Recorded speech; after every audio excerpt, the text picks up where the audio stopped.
నెల్లూరులో దసరా ఉత్సవాలు ఘనంగా జరిగాయి. పండుగ సందర్భంగా దుర్గామెట్టలోని రాజరాజేశ్వరి అమ్మవారి దేవస్థానంలో అమ్మవారిని దర్శించుకుని ప్రత్యేక పూజలు నిర్వహించారు.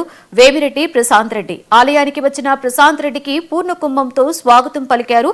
ఆలయ మర్యాదలతో వేద ఆశీర్వచనం అందించారు పండితులు. ఈ సందర్భంగా మహిళా భక్తులకు ప్రశాంత్ రెడ్డి పసుపు కుంకుమను అందజేశారు.